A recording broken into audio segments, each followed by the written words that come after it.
we heard from 3 of the panelists. Dr. Carmita Douglin giving an overview of natural disasters in the region. Elder W. Austin Graves giving an overview of climate change and its impact in terms of natural disasters. Attorney at law, Sister Cara J.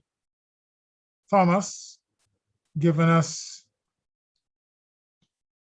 a resume and a detailed one too of the legal implications, legal analyses of various dimensions of natural disasters. And she spent some time on the COVID vaccine legal issues that people raise and issues between employment and employees and so on.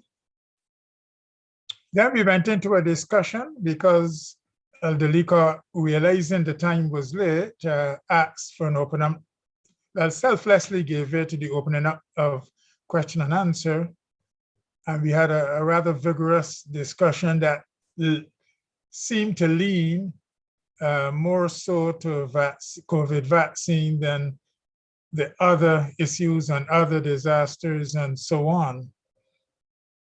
Well, we said we would continue this evening at 5. It is a few minutes thereafter now, with Elder Leacock's presentation on the psychosocial response and dynamics of human beings in natural disasters here in the Caribbean and of course elsewhere. And Elder Leacock, as you know, is an educational psychologist, a trained counselor. And this is a favorite area of his. The other experts spoke very ably in their areas, and Elder Leacock will now, in a minute, I will allow him then to present on the psychosocial responses and implications of disasters and the mitigation of the kind of psychological impact that people can endure. So before we do any of that, I'm going to welcome everyone who has joined us and those who are going to join us. Welcome for hand. Welcome from wherever you're joining us. This is a continuation of our panel discussion on the mitigation of natural disasters in the region, the Caribbean. And we are going to pray and then allow Elder Leacock, our 4th panelist, to make his presentation on the psychosocial response and impact of such a natural disasters. Welcome to everyone, and we are glad to have you. Let us pray, and then Elder Leacock will make his presentation. Let us pray. Heavenly Father, we thank you for the privilege of meeting again to continue the panel discussion started last evening on the mitigation of natural disasters in our Caribbean region and the Americas and elsewhere. We thank you for the presentations made yesterday afternoon by the experts in their area. And now, as Elder Leacock is about to present, in the name of Jesus, we ask you to be with him. Bless the entire program, our discussion, and everything else.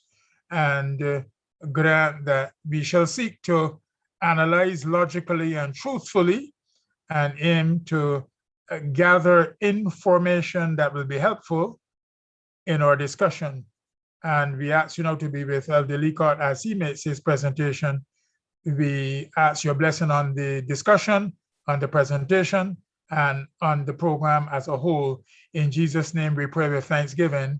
Amen. So over now to Elder Saul Leacock, the psychosocial response and dynamics involved in these natural disasters? Elder Leacock. Good afternoon to everyone. This afternoon, we continue to look at the natural disasters in the Caribbean and their impact on the psychosocial aspects of human beings and how we can even cope even with them. All right, very important aspect indeed. I will not go through all the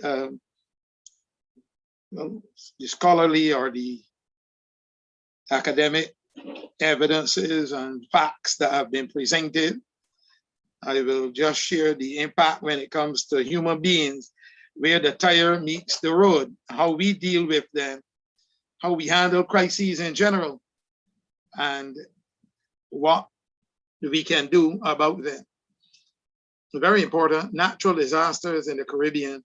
Now, according to Jesus' prediction in Matthew chapter 24, as well as Luke chapter 21, he said that there would be signs in the sun, the moon, and the stars, and upon the earth, distress of nations. Jesus said, the sea and the waves roaring, earthquakes in diverse places, wars and rumors of wars, famines and pestilences, and all of these combined, Jesus called them the beginning of sorrows. So he told us that it would happen. He told us, he prepared us. Preparation is key. Preparation is key. And preparation helps us to be able to lessen the impact upon our mind. Preparation.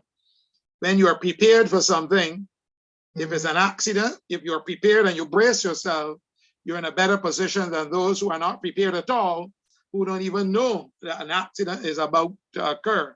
So there's a lot of damage to those who are unprepared versus those who are prepared. They brace themselves for it and they are able to cope with it better, and they are not damaged internally as others. Now, the disasters that occur affect people in two ways: intrapersonally, that is within themselves, and interrelationship wise. So you have the intra-relationship and the inter-relationship, the dynamic between them and people. And disasters are very complex global problem. It is an inevitable truth of our lives, something that we cannot avoid. We cannot avoid it. Every year, we have individuals and communities who are affected by disaster, which disrupts their mental health and their well-being. Economic and social development, you've heard about that already, throughout the world, that's frequently interrupted even by natural disasters as well. Developing countries like Barbados are more prone to disasters or hazards due to various challenges like poverty, lack of resources, lack of educational opportunity, poor infrastructure, unlike developing countries, unlike other countries, and lack of trained manpower, lack of awareness and knowledge of disaster mental health, what it can do with the mental health of people. So we have some research that was done, a lot of research was done, that disaster research, that is, which is composed of thousands of individuals who experienced 62 different natural disasters around the world. And there's a lot that came out of that. Right? In the Caribbean, we have earthquakes, hurricanes, flood, volcanic eruptions, and so on. Outside of that, the Caribbean, sometimes we get things like oil spills and gas leaks and tsunamis and mudslides of phenomenal proportion. All of these happen. Jesus predicted that these things would happen, and obviously they take lives. And when they take lives, they affect other human beings as well as their properties. What are the psychosocial implications of these disasters? How do we mitigate them? When we talk about psychosocial, psycho deals with the mind, social deals with the behavioral aspect. So it has to do with relating to the interpersonal interrelation of social factors and individual thought and behavior. Behavior, the mind, through the mind, mental, and the social, the interaction of the behavior of human beings. Psychosocial really means, and has been defined additionally as pertaining to the influence of social factors on the individual mind or behavior and to the interrelation of behavioral and social factors. Some people refer to some problems as the social problems. But this is much more than just a social problem.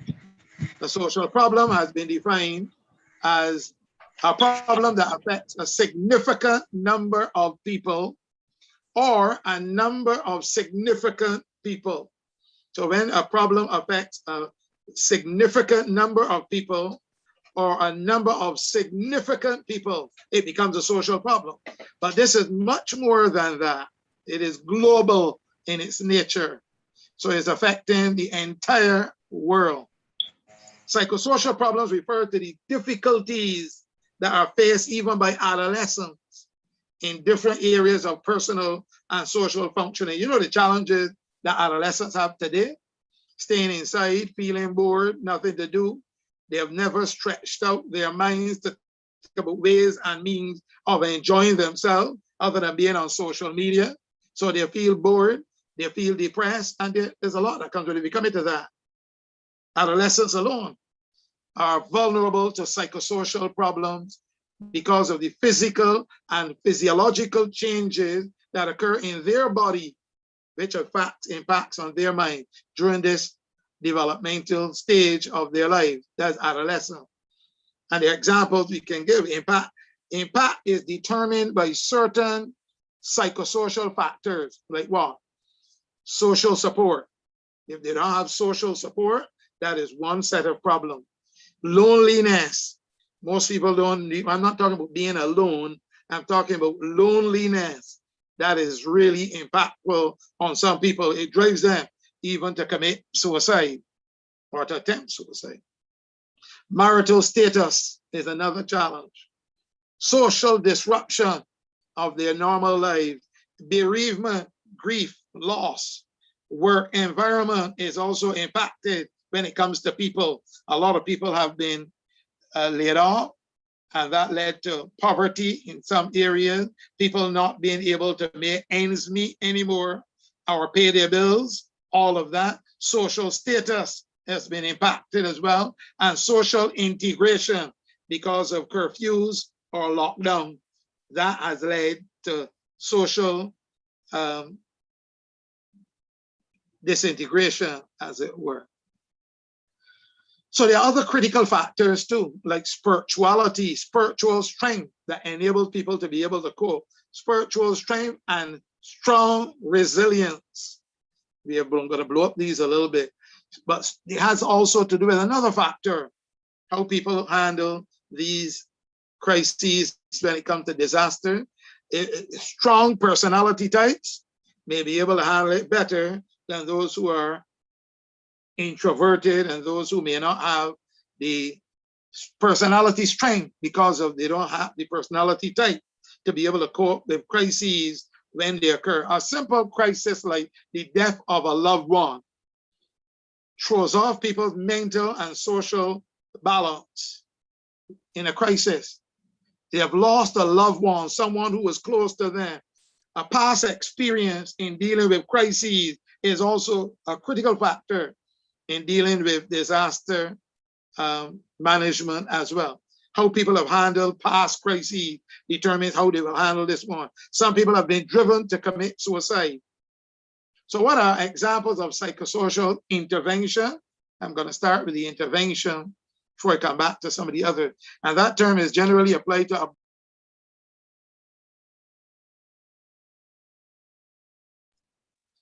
a broad range of the types of intervention, which includes psychotherapy. People like that need so much help. Psychotherapy, psychodynamic therapy, cognitive behavioral therapy, that is dealing with their belief system and their value system and how they feel about themselves. Interpersonal psychotherapy, problem solving therapy, and these have been exposed to even at the psychiatric hospital in the field of social work. Yes, I've seen the effects. These have had things like death of a loved one, a traumatic experience, and a variety. And I had the privilege of facilitating 2 psychotherapy groups, one dealing with the manic depressive or bipolar, and the other one dealing with the schizophrenic. And help was needed to be able to help them to deal with their problems, and also rehabilitation. And when they have a relapse, all of that is important. And this thing about grief, though, is psychosocial counseling is critically important. We do a psychosocial assessment first, and then we go into some of the different therapies with them. All of this is under the category of psychosocial counseling. So psychosocial counseling is a service that's provided by a skilled professional counselor to an individual, a group, or a family for the purpose of improving their well-being. Yes, people have benefited tremendously from counseling to be able to cope with the death of a loved one. I've seen them, and I've seen how they've reacted at first, and then I've seen how they reacted at the graveside. And if it weren't for counseling, as many have said, they would not have been able to cope. So psychosocial counseling is critically important for the purpose of improving the well-being, alleviating the stress, and also enhancing the coping skills. The psychosocial health of the person encompasses not just the mental, but the emotional, the social, and the spiritual dimensions of what it means to be healthy. Psychosocial health is the result of complex interaction between a person's history and his or her present experience. So if you haven't handled things well in the past, or you've had bad experiences, and you never had them resolved, when new experiences come and they're in greater magnitude, it will impact upon you negatively. And all of us in life face some kind of stressor. It's not easy to undertake these stressors, but there are 4 major types of stress. Time stress, when you have constraints when it comes to time, you're under stress. Anticipatory stress, things that you think may happen. I've had people to counsel who had a loved one dying, so they anticipated death and it affected them. Well, the person was feeling the emotion, the physical pain they were going through, the emotional aspect. And then the situational stress, when things happen, when they arise, whether it be divorce or death of a loved one. And encounter stress, when they have to deal with people on a daily basis, some people that are very difficult to deal with. Encounter stress. There are some people that are not capable of coping in certain situations. There's too much for them to handle and they choose to cop out. They choose the shortcut route out and they do not want to face the situation. They bury their heads in the sand and like the ostrich and they pretend it doesn't exist. That it too itself is damaging for people. Each of these have their own drawbacks and even their benefits. Because we need time, when we have less time to do something, it drives us to, through stress, to seek to accomplish it as quickly as possible, especially when you have deadlines. And stress is very dangerous and it can kill. Stress. Stressful events, sequences, they may be chronic or they may be distant.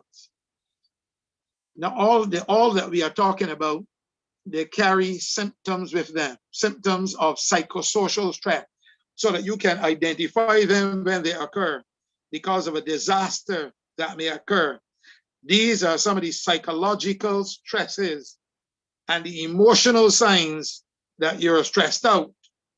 just hinting them in passing. Even anticipation of events, as I just mentioned, can produce these signs. What are some of these signs? Depression or anxiety. Interesting, huh? Being sad or depressed for a long period of time. Some people are constantly crying as well.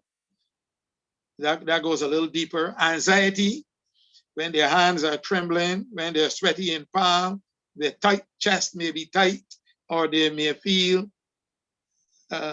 anxious about things. Anxiety, all of us go through those, right? But these are some of the things that become magnified, as it were. Anger. Anger turn inward or anger turn outward. It is said that anger turn inwards becomes depression. Anger turn outwards becomes aggression. Irritability. They become very unstable and irritable or restless. Feeling overwhelmed. It is too much for me. I can't handle. Unmotivated. They lack motivation to get things done. And on focus. They are not fixed on what they want to accomplish. They have trouble sleeping, or they are sleeping too much in some cases. Racing thoughts through the head and constant worry. Problems with your memory or concentration can also occur. You can have interruption or thought patterns being interrupted because of these constant worrying, racing thought, wondering what's going to happen, trouble sleeping, problems with your memory or concentration as well, and making bad decisions as a result. So stress itself is one of them that comes psychologically, and people have identified them with those who have experienced them, and they have even identified some of the top 10 life event stressors, such as death of a spouse, divorce, marriage separation, imprisonment, death of a close family member, injury or illness, marriage, job loss, even failing an important exam have thrown off people psychotically, into psychosis, that is. Disaster, all of them have one thing in common. Same thing as disaster consequences, loss, and involves grief, all of them. The loss of property, the loss of a loved one, the loss of a spouse, the loss of freedom, imprisonment, the loss of union, disaster, all loss and grief, they go through some of these similar stages. The denial, the why me, bargaining with God, rejection, before even they come to acceptance. Some of the same stages that people go through when it comes to losing a loved one. Loss, the principle with a disaster is that it removes that which made us comfortable, that which made us satisfied and happy, that which we depended upon. It is lost. And we go through some of the same stages of grief and would need counseling if we're going to have back.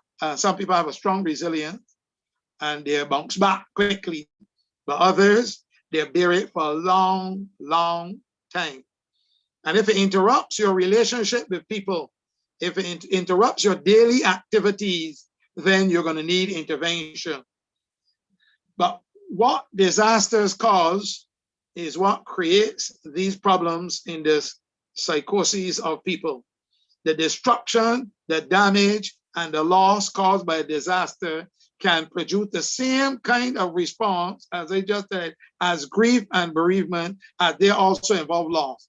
You know, in the Bible, we have a man who experienced loss after loss after loss within a short period of time. That man was Job. He was the man that God used to do the job. Job lost his family members, he lost his property, he lost his business, he lost everything. And yet Job was able, through a connection with God, to be able to cope and to interpret them in the right way. Job, disaster upon disaster came. And the Bible says, in all these things, Job sinned not, nor charge God foolishly. Job is a type of those who will be in the final end time, who will face calamity upon calamity, trouble upon another. Then they will be threatened with fines and imprisonment, threatened with death. Then they will have a period of the outpouring of the 7 last plagues upon the earth. They will have an opportunity to be able to rectify their relationship with God before these plagues prey upon the world. By the time probation closes for mankind, everybody's mind is made up one way or the other. We will have disasters before what the spread of prophecy called a season of calamity that will come, for which the people of God will be blamed. And then the outpouring of the 7 last plagues, some universal and some localized, as it were. Job is our type, is a type of the 144,000 that will get the victory, strong, resilient connection with God, and we will be able to cope even with what happens. He is a type of the people of God, I must say, unless we have the faith of Job, learning to trust God and knowing that God is not the cause of sickness, suffering, disease, death, disaster, or any of those, but that they occur because of sin and God's respect for creatures' freedom of choice and his being forced to give them up to the consequences of their choices. Since they don't want him, who is the protector, he gives them up to the consequences of their choices. Now, what are some of the psychosocial effects of disasters upon human beings particularly? Depending on the type and the extent of the loss, individuals directly impacted by natural disasters may be feeling a strong sense of grief. That's one thing. Panic sets in. Loss, fear, sadness. These are psychosocial effects upon people.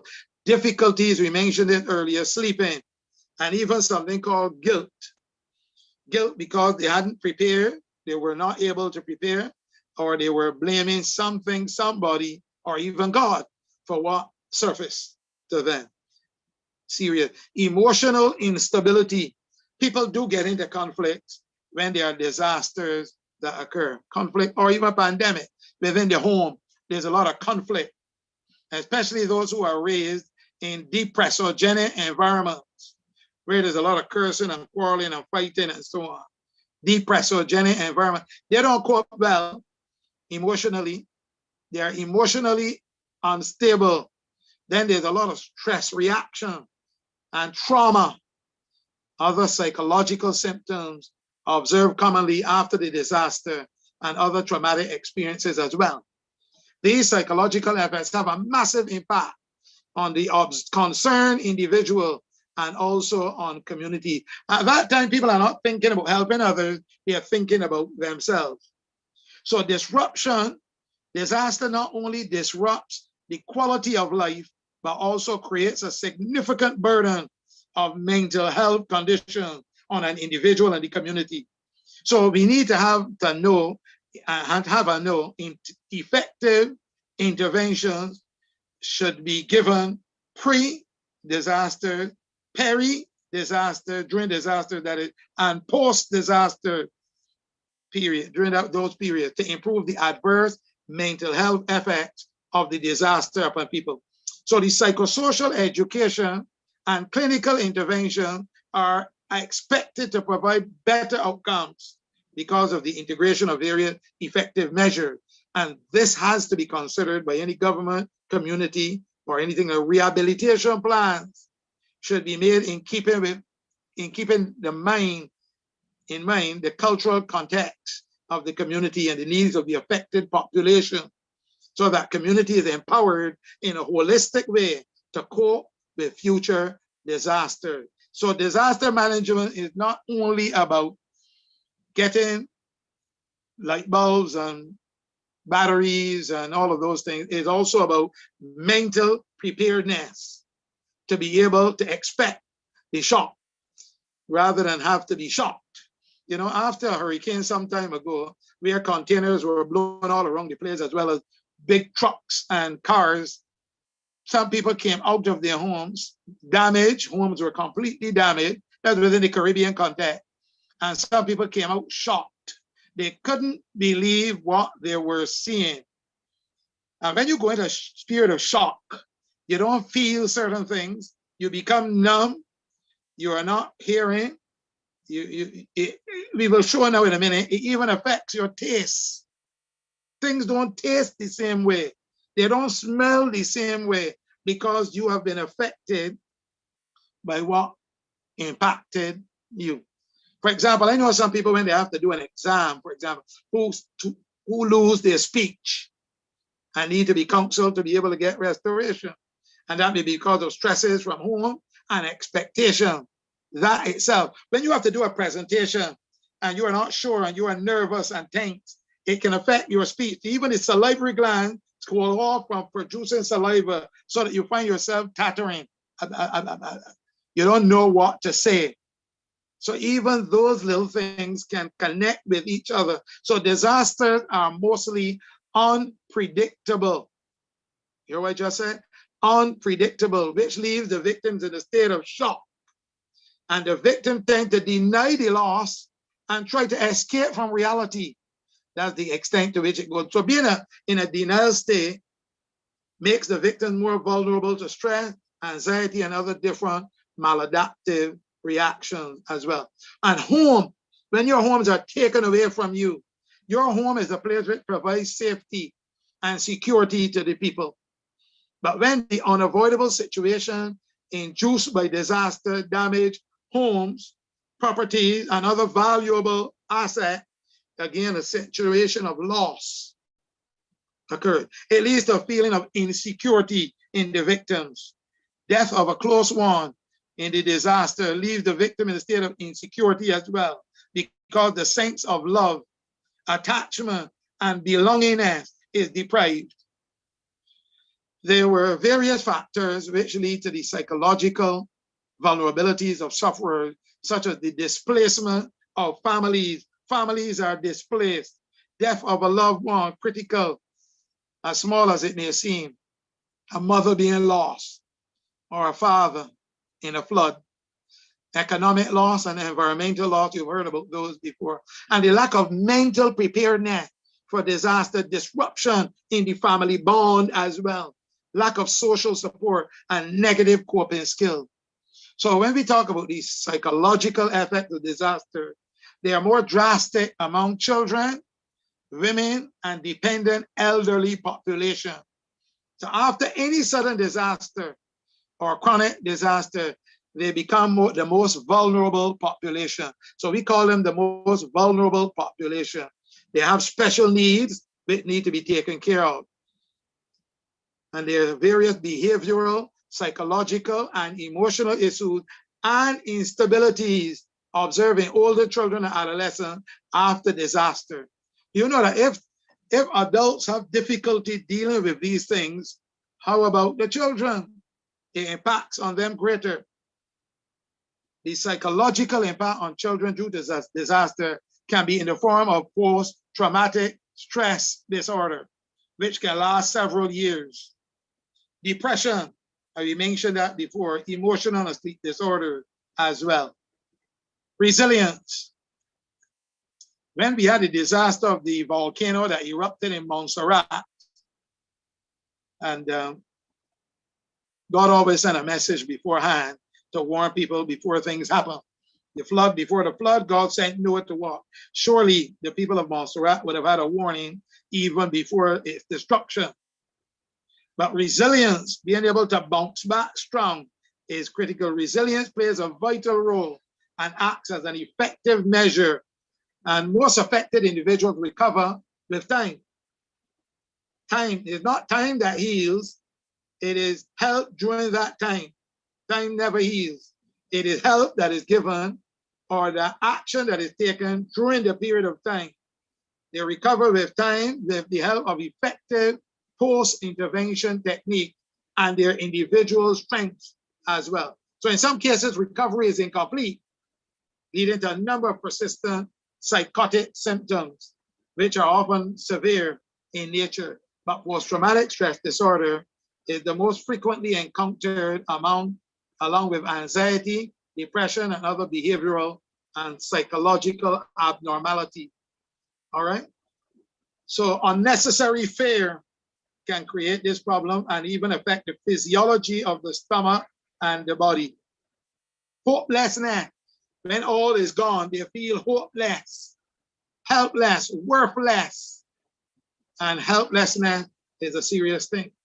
And other physical symptoms which lead to the deterioration of mental health. So better preparedness is what we are looking at. And community empowerment can improve the condition of the vulnerable population affected by disaster. That is where social workers come in, psychiatrists, psychologists, and other counselors as well. So the effort should be given for holistic rehabilitation of the affected population. How about after the aftermath of the disaster?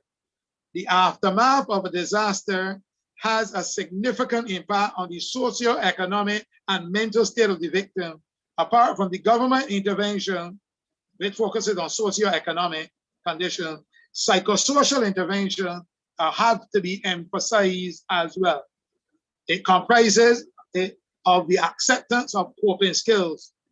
Some people have difficulty coping with people, with situations, which help the victim to maintain a social relationship positively and also protects and enhance their well-being as well. So this intervention must include the awareness program, which helps the victim to practically visualize the situation and to adopt some attitude, mental attitudes, in order to develop in them patience and resilience. Very important. They have to learn to be able to adapt to the changes that occur, that they experience after the disaster. In order for things to be normalized in their mental health, these interventions must be able to assist the victims. The victims who might develop psychotic symptoms are guided with the help of psychoeducation and are encouraged to lead a better and a more positive life. Families experiencing natural disasters face a loss of their identity by losing the work. And a lot of people's identity is wrapped up with their work and they have been engaged in. Also, there's a lack of hope and a disturbance of their roles in the respective communities after the disaster. The loss of resources, loss of daily routine. That daily routine keeps us going and keeps us sane and active. Loss of control over one's own possessions and loss of social support was associated with elevated levels of acute psychological distress, as some researchers say. So these mental health outcomes develop various psychological symptoms such as severe stress after the traumatic experience. You mentioned uncontrollable stress, feelings of grief and sadness for a prolonged period of time, and substance dependency. Some people turn to drugs, and adjustment problems as well, which affect the proper functioning of the individual as well as the community, resulting in family conflict. So when something affects your mental and your social and emotional, it produces family conflict, and some people end up killing one another within the same home and family. Some are driven to despair. In the disasters that occurred between 1992 and 1993, the victims were found to be in a state of fear, shock, and helpless. The psychological and behavioral symptoms that were observed were the same ones I mentioned before. Some people tried to commit suicide. Some had this unnecessary fear. Some had suspiciousness. Some paranoia. Yeah. Obsessed thoughts and sexual inactivity as well. Your mind can affect your sexuality and its function. Some research reported a wide variety of neuropsychiatric symptoms, such as abnormal taste. Yes, your taste. An abnormal smell, abnormal balance, headaches, faintness, difficulties to stay awake. All of these truly impact on human beings. The Bible tells us that a time is coming up of a crisis known as the mark of the beast crisis. Not a crisis when it comes to finances, economics, or so on, or health crisis as we have, pandemic, but a time of a spiritual crisis that will burst upon the entire world.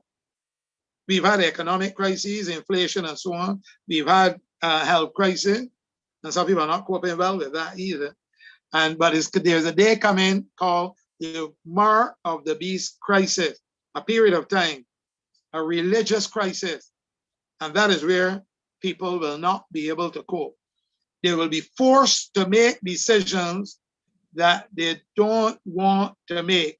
So if you think the vaccination issue is an issue, wait until the mark of the beast crisis, when your spirituality, your conviction, your conscience will be challenged, and they will be forced. There will be a style of worship that will be forced upon the world, and your conscience must have to be true to duty, like the needle to the pole. Your loyalty to God will have to be well grounded, like the trees that are rooted and grounded, not those that have the roots on the surface that fall easily. And we have examples in the Bible, like men who were types, Daniel and his companions. They were tested on the point of diet and health, taking into their bodies anything injurious against their religion. We have the apostles who were being forced to stop preaching the name of Jesus, but they made a decision conscientiously. We ought to obey God rather than man. So a season of calamity is coming that will be like a bottleneck. It will force people in one direction or the other. And God's people will take their stand no matter what the cost may be. The crisis will be one of freedom of conscience and liberty. And that is the time when you will have to say, strong spiritually, I am not for sale. It doesn't matter what you bring upon me. I will not conscientiously give up my faith, my trust, my confidence in God. You'll be balanced and you'll be focused. And God will give you the strength at that time to be able to overcome any and every and all temptations that may come. So when the seven last plagues begin to fall, God will protect his people during that period who are grounded in the third angel's message. Not just those who have academic knowledge or intellectual knowledge, but those who have a spiritual experience with God. That will be the greatest psychosocial resilience for them at that time. So there are implications, and there are also areas where people can be helped, the psychosocial implications of the disaster, and the need to develop strong personalities now that we will not give in, or give up when that time comes. I trust that all of us will see the need for that, and to build resiliency and to build those psychosocial skills that will enable us to cope when natural disasters occur, or even when the spiritual disaster occurs. Everybody's mind will be fixed or made up. And this is what God wants of each one of us when disasters or even spiritual disasters occur, because people are not thinking straight nowadays. They're not thinking straight. Some of them are irrational in their thinking and in their reasoning. God is looking for people who are focused, who are committed, who are loyal, who are full of integrity and loyalty, that they will not move though the heavens fall. Those are the kind of people God is looking for now. So it is one thing to hear about natural disasters, but it's something called a spiritual preparation for the final events that lie ahead. Thank you for listening, and we are open for questions at this time. God bless you.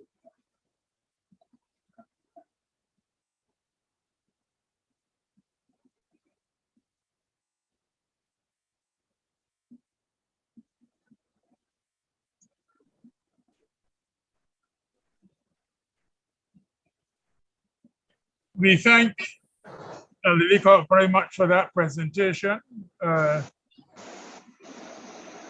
Since he started, rain has started to pour all around, certainly in this area. We thank God for the showers. But Leacock's presentation, hope you got a lot from it. He was comprehensive, concise, but made some very important points in terms of our spirit, soul, our mind, our reaction or response, and factors in the psychosocial dynamics of human beings pre-disaster and post-disaster adjustments.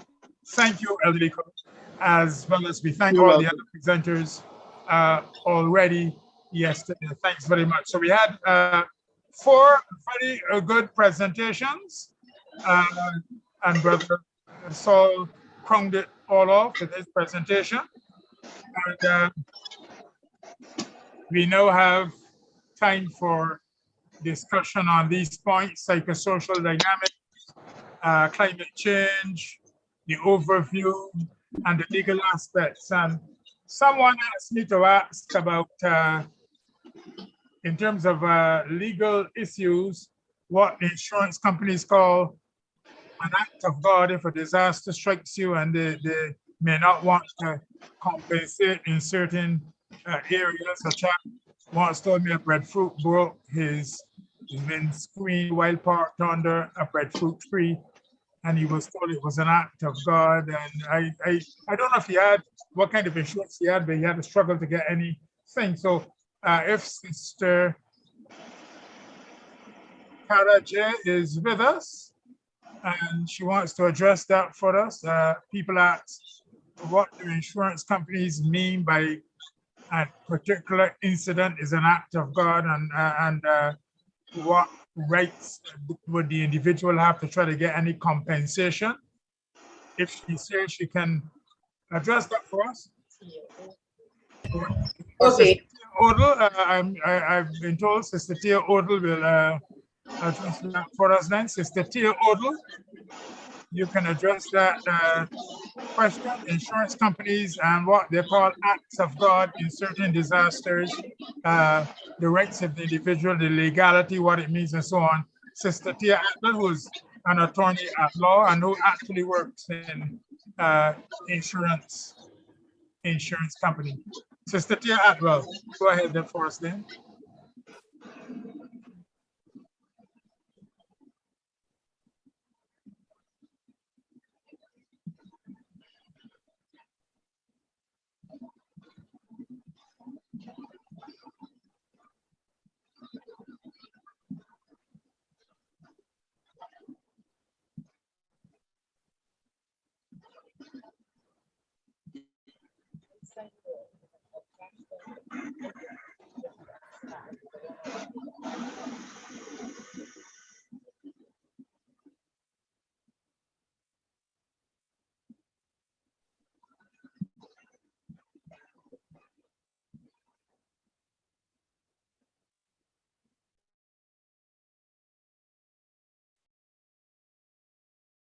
Okay, not hearing from Sister Tia Odell. I see Sister Kara J is on if she wants to address the question on what is meant by an act of God in terms of legality and insurance companies' description in a disaster, and can the particular person involved still get any compensation if that term is used? Sister Kara J, can you help us there? Okay, good evening.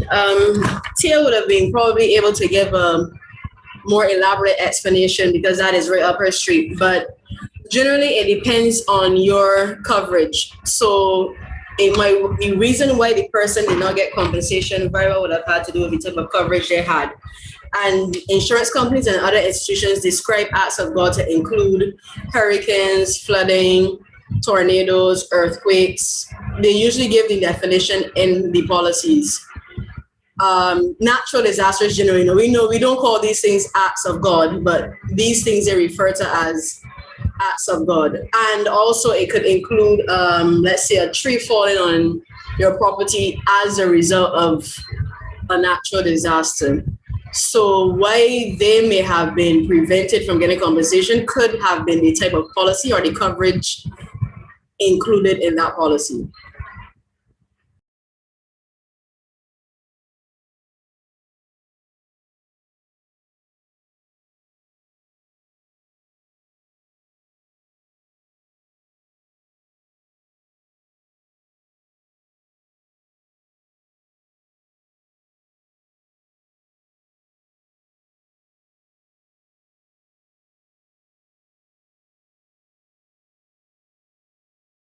I think I answered both parts of the question.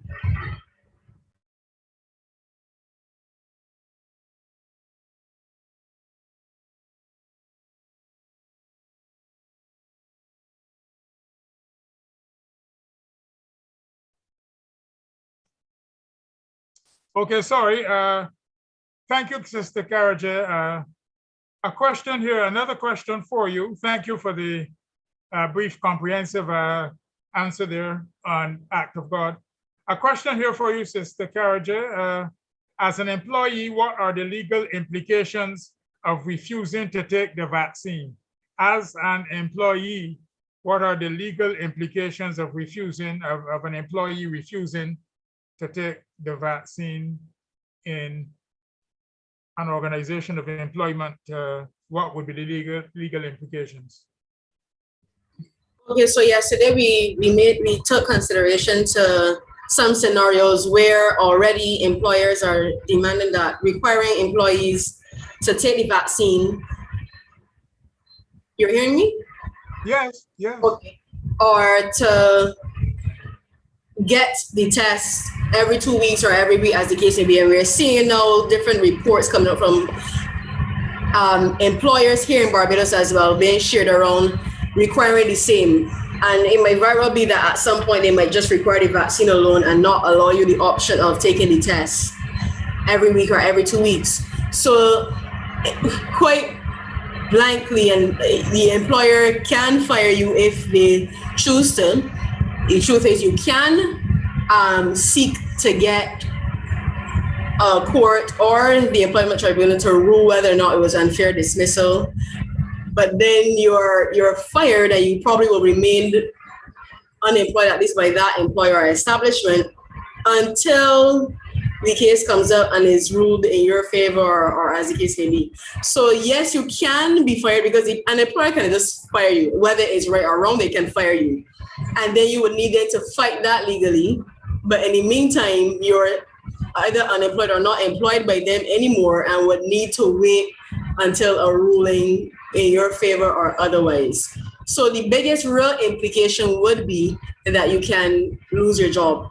So it is a say no, no job, no job.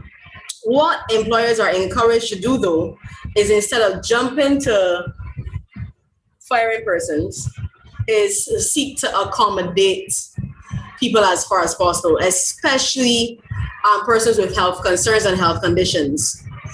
So there may be situations where persons can get exempt. And if they're not able, or if they're concerned because of health situations about getting the vaccine, they can perhaps seek to have them work from home if that is practicable for their organization, or give them back office work or something that is more suitable for them in order to accommodate them and not compromise the other employees or the persons frequenting the establishment. But I guess what people really want to know is whether or not they can lose their job if they don't take the job. Now, if an employer sends you home, do you just turn up the next day and say, no, I am still employed? Well, that wouldn't be very logical. So you would need to then fight that legally and see if you can be reinstated. Okay, thank you. I have a quick question to ask Carol J. leading up to that. You know, usually in childhood vaccine, you can actually write to the Ministry of Health to get exemption on religious grounds as well. So I'm wondering, in this case, I am not sure if you can answer, but I mean, you can try from your legal standpoint. If an employee can actually write to their employer asking for asking for religious grounds exemption from taking the vaccine. Yes, well, that's a good question. I am actually not very familiar with the grounds on which people ask for exemption. I assume health would be one and religious. For the COVID-19 vaccine, if it's already something in place with the other vaccines, I would gather that it would also obtain for this vaccine. There's a vaccine like the other vaccines. So I imagine that like the others, persons can get exemptions, and therefore if the employer still thinks there's a threat, they can still try to allow them not to get a vaccine, but then accommodate them by transferring them or putting them in another arm of the organization or somewhere that they wouldn't interface with persons. So as you said, there are people who get exemptions. I don't know what you have to say to get an exemption. I don't, but and then it leads to something else. Now, our churches, and if not only our churches, are all churches, if it is on a religious ground, is it that the church has to say yes? They go to our church, and what does the church say? That we don't believe you should get the vaccine. If it is that the church has to step in, then that is a whole another issue on its own. If it is that they only as the individual say that this is my religious belief and go ahead on that alone, then that is fine. But what if they need an elder or pastor or bishop or priest to say, this is our belief, this is what we stand by, and to support their application to be exempted, then that could be problematic if the church is either split or does not agree that you should not take the vaccine. And yes, you're correct. Usually you have to have some representation. Even if persons submit for health benefits, they have to have a letter from the doctor stating the health benefits. So I would assume that, as you said, they would have to have something from their pastor or whoever is in charge in order to verify that, yes, our church, it has an issue with this or whatever. Okay.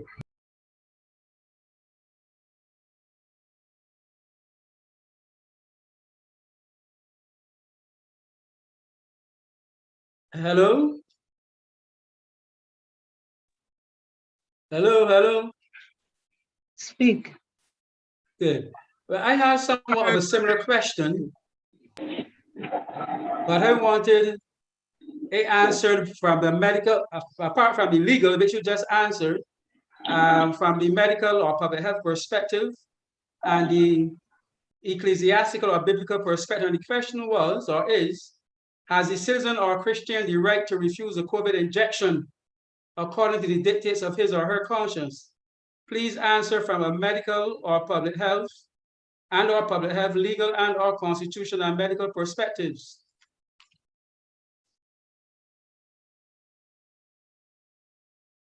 Please repeat your question one more time. As the Christian, or the citizen / Christian, the right to refuse the COVID injection according to the dictates of his or her conscience. Please answer from a medical or public health, legal or constitutional and biblical perspectives, please. Okay, dictates of conscience have to do with faith and worship. First of all, that's the first thing to understand. So if, for example, a person is building their house near a gully, and this is a real example in Jamaica, for years people were told not to build houses near gullies. And they said they had the freedom and right to build their houses where they liked. And when the rains came and the floods came and the houses got washed away, not only was there loss of life, but whoever might have been left alive then wanted government to compensate. The Right Honorable Prime Minister of that country took the matter to Parliament and passed a law forbidding anyone to build a house near a gully. That is good civil government. The matter has nothing to do with worship, has to do with protecting citizens. And in Romans 13, the Apostle Paul says God permits civil government to prevent chaos and to allow order and to protect citizens from public disaster. And none of that has to do with freedom of conscience and matters of faith and worship. As A.T. Jones spelled out, in a society where there is the carnal mind, certain rights have to be given up by individuals for the safety of all. If everybody approaches a junction and there are no traffic lights, and they decide to go through as they like, and even they still want to go through as they like when there are lights, a government puts up traffic lights, and somebody says they interfere with their freedom to drive when they want to, all of that is nonsense, because the civil government has the right to regulate order and to protect the masses in civil matters. The only place where civil government is not allowed rightfully by God to intervene is in defining doctrine, defining worship, telling you what day to worship on, what form of baptism, what church to join. Every other matter of protection of citizens and civil order, civil government is allowed to protect citizens. And individuals have to understand that certain choices, so long as they're not matters of faith and worship, have to be given up for common good in emergencies and in the matter of civil governance. A lot of people don't like to pay taxes, say they work for their money, they choose to keep it. God says through the Apostle Paul, when the civil government taxes you, you should pay. So when you decipher between civil governance and the borders and limitations of civil government and conscience, if that conscience matter is not in the area of faith and worship, civil government has a place to make a directive. In this present situation, civil government has not, in our case, for example, mandated anybody to be vaccinated against their will. And some people are saying that they are making certain moves that sort of still put you on the spot. I would just like to say this though. If you are going to, I said it yesterday, I'm going to say it again because people don't usually read and analyze things carefully on first statement. If you are applying for a university to study any of the allied health sciences, medicine itself, nursing, physiotherapy, podiatry, medical laboratory technology, whatever, you have to be immunized against a number of things before that university will admit you to study. You have to be immunized against hepatitis B. Nowadays it is meningitis and certain types of pneumonia and so on. If you're going to South America, you have to be vaccinated against yellow fever if you're going into the certain parts of Guyana. People who are flying over to Africa are asked to take a prophylactic treatment against malaria. All of these are civil directives to protect the individual who may be ignorantly talking nonsense and to protect others as well. And all of this is the right of civil government. And so when God told Moses, for example, to tell anybody who touched a dead body, they were unclean for a day. And that man told Moses, you're interfering with my right. I want to go back home. Moses says, the Lord says, if you touch a dead body, you are unclean for the day and you have to stay away from your home for the day. Imagine that man arguing with Moses that he's interfering with his right. These were civil instructions having nothing to do with worship. And whatever that man's choice was, it had to be submitted to the wider good of civil governance in terms of a public health emergency. Before you say anything else, you understand the line I'm going down? Brother JCK? Yes, I appreciate, I understand. But I stop there for now. Because people usually, take for example, in Paul's day, slavery was not yet abolished. The time would come, thousands of years later, when it would be, but it was not yet. And civil government had the right to regulate slavery, though slavery was not morally good, but it was a civil regulation. But it didn't interfere with worship. And Paul told slave owners who converted to Christianity to treat their slaves well, and told slaves who converted to Christianity to obey their slave masters. This only shows, and there's a brilliant author who wrote on this, apart from Jones, of course, in our studies, I came across another brilliant author who says, God's directive is that so long as civil government isn't interfering with your liberty of conscience in matters of worship and faith, you are duty bound to obey.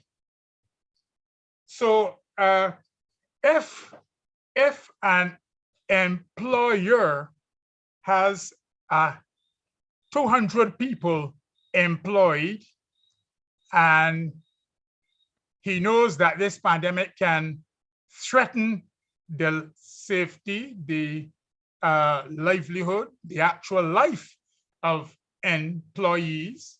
And he says he wants his employees to be, it would be wise for them to be immunized. And they say, one or two of them say, no, they don't want to be immunized. That's their free choice. Now, this has nothing to do with worship, but they're saying it's their free choice.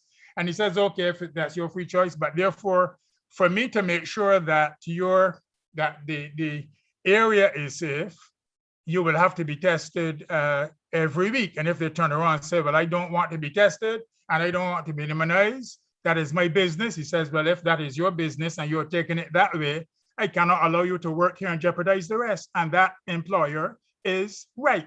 This is a matter that has nothing to do with worship, it has to do with a public health issue. And if people want to stick out on their claims, they're free to do so. But they also have to understand that people have other rights and therefore go home. Okay. I know I'm coming out for you. Add a public health aspect, please. So when you're finished. Yes. Okay. So go ahead, Dr. Parameter, if you want to make a comment. I see Rhea wrote a statement here saying she doesn't see how, it can benefit protecting citizens. But I would just like to explain firstly that when it comes to public health law, that governments can put measures in place. First, they can call emergency, which we have done now. We've been under emergency US, most places since this pandemic. So therefore, that allows you an opportunity to put certain legislations and policies and stuff in place for as far as governance is concerned. And then in terms of protection of citizens from a public health standpoint, we saw that in children, there's a series of vaccines that are mandated to children. If you don't want to get those vaccines for your child as a parent or guardian, you have to write a letter to the Ministry of Health in your particular country asking for an exemption. And then you have to have proof on what grounds you want to be exempted, because when those children go into schools, then they put other children at risk. So therefore you have to be exempted. Now, in terms of herd immunity, if a certain percentage of the population is vaccinated or immunized against a particular ailment, and it varies. Some people throw about 70%, some people say 80%, but it varies in the population. But let's say it is 80% of your population is immunized against, let's say, smallpox.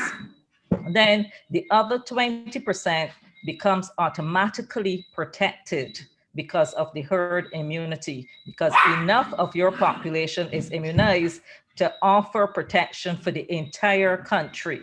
So that is what we refer to as herd immunity.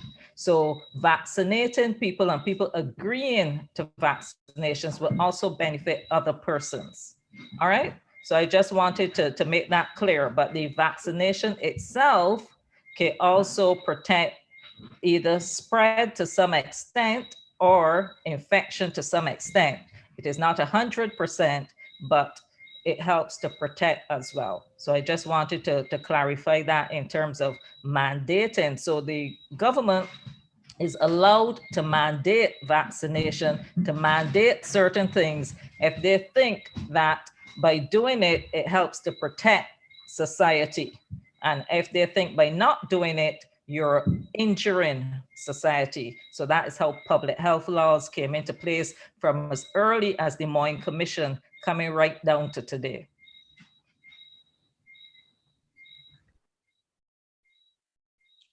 All right, I saw Galaxy A20 hand there.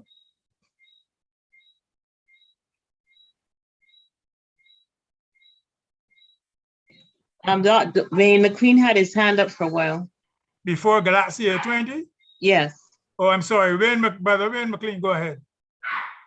Just wanted to ask a few questions in regards to the discussion, because I am not one advocating taking a vaccine.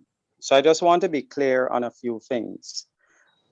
Yes, Sister Carmita, that the government has the right to declare a public emergency when there is a public health issue. So I'm asking, based on the fact that the vaccine, which is being compared to vaccines that have been proven and tested over the years, but these sets of particular vaccines, where is there proof of being tried, tested, and proven as being effective in this particular virus that it is supposed to be fighting? That is one question.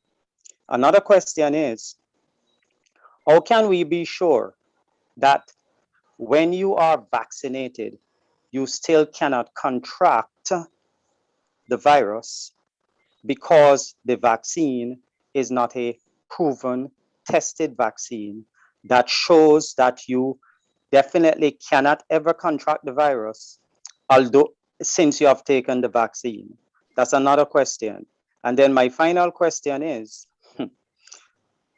you know, when we compare government making laws, and I am one of those who believe that government make laws at times that are sinful laws. And while this may not be a sinful law, but it certainly goes against the conscience. And I'm asking, is there nowhere in scripture where, for the conscience sake, a human being has the right to deny the choice of a government being pushed at him or her? Those are my three questions for now. Okay, I will attempt to answer the first two. All right, the first one is that these vaccines have been tried, and that is why you have clinical trials. When you have different types of trials. First, you start with animals, and then you move to a small amount of human beings, and then you move to a large amount of human beings. So before any of these vaccines can be administered, they have to undergo clinical trials. And clinical trial class 3 means that these vaccines would have been given to thousands and thousands of people, and they would have gotten feedback about any adverse reactions, any situations before, and then they would also have to publish it, peer review, get feedback from other persons, and then they would have to clarify, and then the vaccine is given to persons. So it would have been tried, it would have been proven before it reached the stage of being granted permission. And then you have to have permission for it to go forward. In the US, they have their regulations, and then the WHO tend to regulate some of the other countries, but the US have their own FDA that have to approve their particular vaccines. And then when it comes to some of the other vaccines, WHO takes it through a ringer, asks questions, etc., and they have to prove that how many persons would have received it, what were the adverse effects, what was the situation, all of that has to be done. So it would have been proven before it reached the stage that is at now, where it is being given to us. Your second question in terms of contract with viruses, the vaccine is not foolproof. Right now, I'm working with COVID, and I'm seeing that there are persons who are becoming infected who have the vaccine and who would have been fully vaccinated. And this is the case throughout the world. And scientists are not saying that when you get the vaccine that you can't contract the virus. What they're saying is that when you get the vaccine, it protects you from getting severely ill and dying. Because one person might die, that doesn't mean that this is not the situation, because anything can happen in a one-off. But the vaccine really protects you from getting severely ill. And that is what is being said by scientists, not that you will never catch the virus because you're vaccinated. So, you know, there you answered your own question in that you can still contract the virus. Some persons will still contract the virus, but a lot of persons will not. So that is the situation as it is. So those are the first two parts. I would allow Dr. Duglin to answer the last part. Well, I answered the last part already.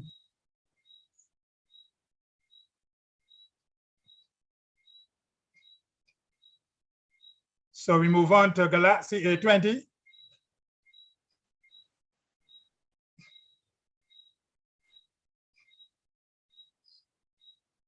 So before Galaxy A20 comes in, based on Sister Ria's point she was making in the chat, along with my questions being asked, and Sister Carmita now saying that it has been proven that those who have taken the vaccine still can contract the virus, then why should it be that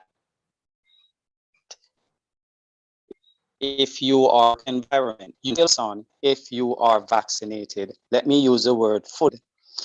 And the person who is not vaccinated is also capable of passing on the virus. But since the person who has been fully vaccinated can pass on the virus, what effect place if you can still pass on the virus being fully vaccinated? It proves the point that the efficacy of the vaccine is certainly something that has not been proven as good as and effective as the previous vaccines, which have been a longer clinically.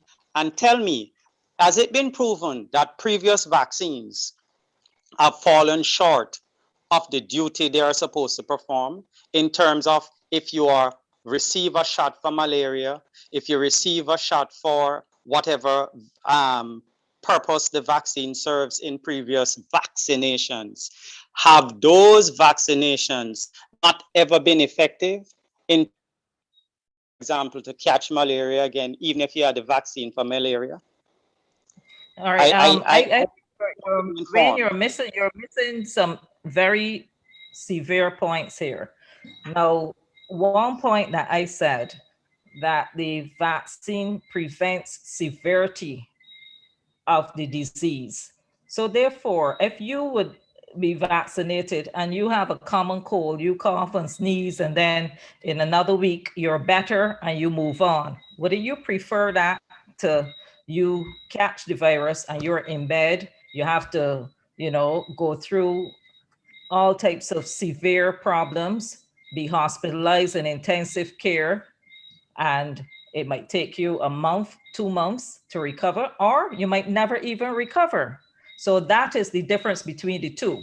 But then another question you ask, are there other vaccines that act similar to this one? And yes, there are. Because take for instance, the flu vaccine. We've had the flu vaccine for many years now.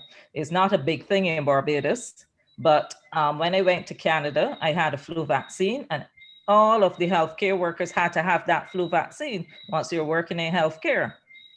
And the flu vaccine, because of the nature of the virus and the mutation, it doesn't work well. So I can get a flu vaccine in October. That's the time that you usually get it. And in December, I have a nasty cold. I have the flu. All right. But it doesn't mean that persons will not continue to get the flu vaccine. But what they do in the flu vaccine is that there are 4 strains that they use every year. And what they do is find out which strains are happening in this particular year, and they produce a vaccine to cover those 4 strains. But obviously, the flu virus, like the coronavirus, mutates. So then it would not cover everything. And that is one of the issues that we will continue to have with this particular virus, the mutation. But it doesn't mean that the vaccine will not protect you to some extent. And even in terms of spreading the virus, the vaccine still protects you to some extent. Yes, you will pass on the virus, but the amount of people you might pass it on to might be far less if you're vaccinated, because you would not be producing as much. So a lot of things come into play, but the vaccine is beneficial. So to say, okay, I'm not going to take it, I'm going to risk getting severely ill and dying, then that's a matter for you. All right. But in terms of protection, the vaccine helps to protect you and also helps to protect others, because the vast majority of people would probably not spread it to a whole set of people. So it reduces the amount of spread. It reduces the amount of persons that would actually be protected and contract the virus, but some will contract it and some will spread it. And this is the reality of the situation.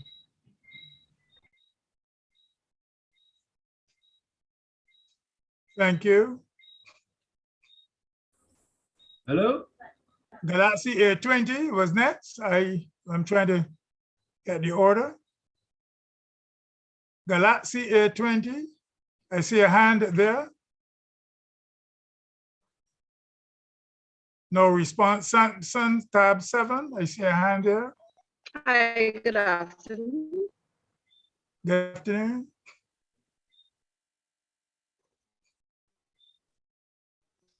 Hello, good evening. This is Samsung. Hello. Okay, go ahead, madam. Good afternoon. Good afternoon. Right. What I would like to find. Hello, going on here. Hello. Hi, good afternoon. Good afternoon. Go ahead. What I would like to find out is, okay, so the doctor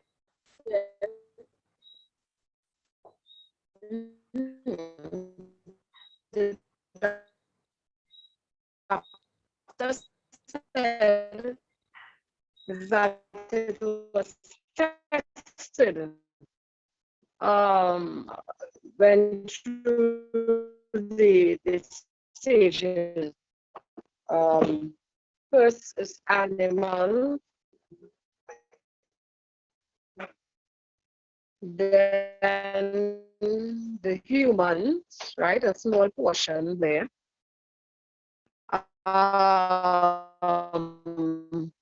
So did it go through?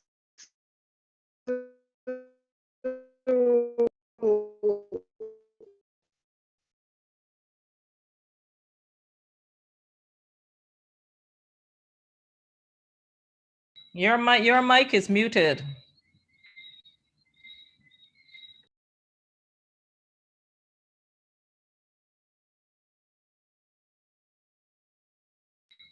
I think you should move on to Linda now, because we can't hear anything more. That first stage, was it?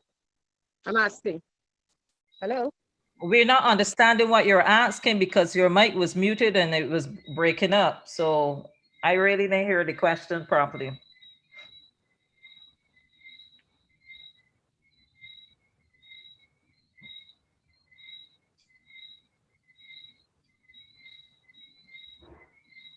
Can I go ahead? Yes. Okay, good evening.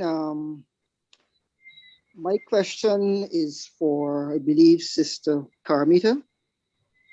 Recently here in Barbados, there's been a sort of a controversial question being discussed on one of the radio programs, one of the calling programs. And it had to do with, for example, a person receiving initially as a first dose, one kind or type of coronavirus vaccine, for example, the AstraZeneca, And then as a second dose, if no more of the AstraZeneca vaccine is available, receiving a different kind or type of vaccine, for example, the maybe Moderna or Pfizer BioNTech or some other one. And the analogy used was that, for example, it is dangerous to mix chemicals.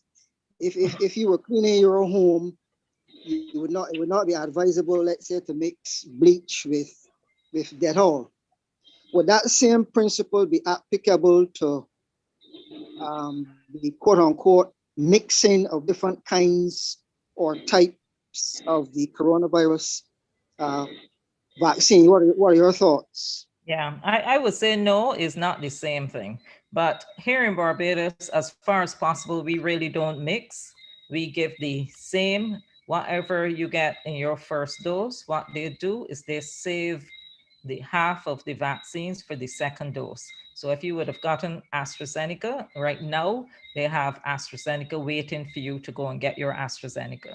So there's no mixing here. But the World Health Organization allows for mixing because they did some trials that showed that it's possible that you could have gotten Pfizer in your first dose and then you could have gotten AstraZeneca as your second dose, and it still protects you and give you an 85% efficacy.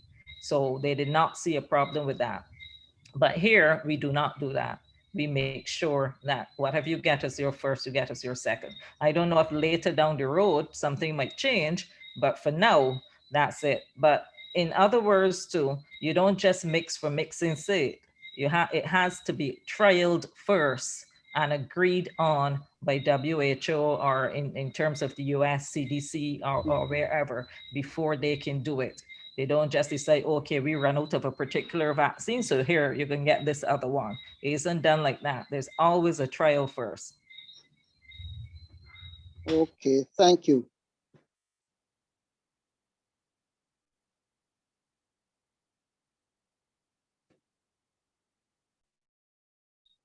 The next hand, I think, was Simon Peter. Simon. This is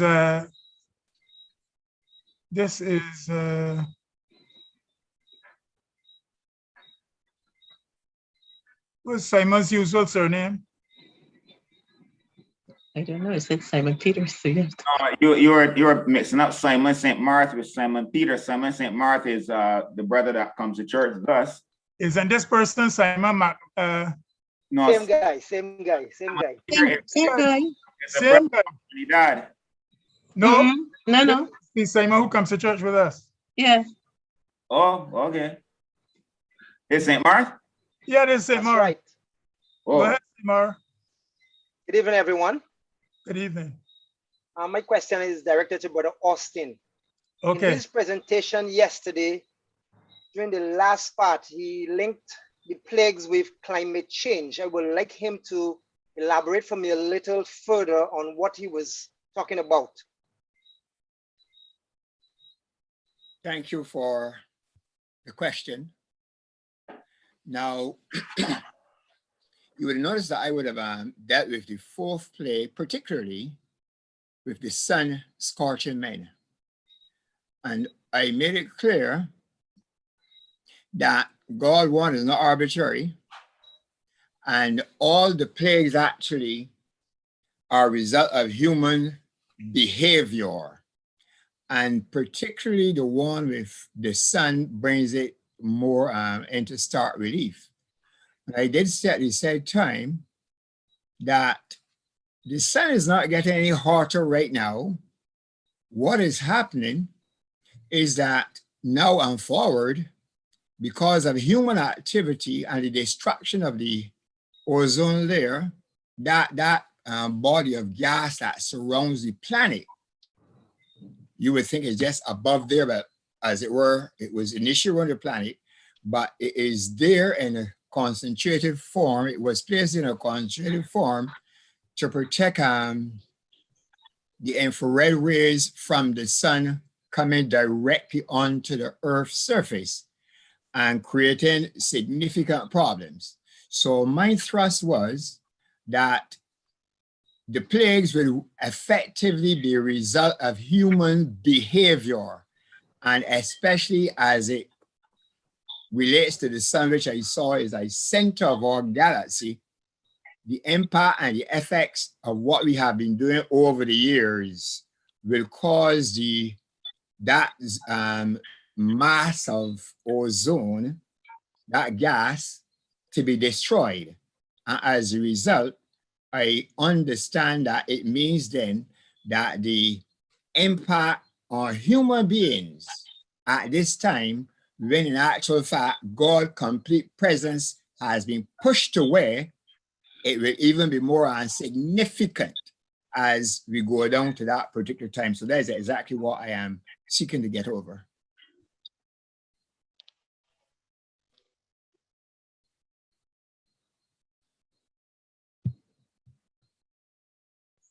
Okay, thank you, Elder Austin. You got your question answered, Brother St. Maur?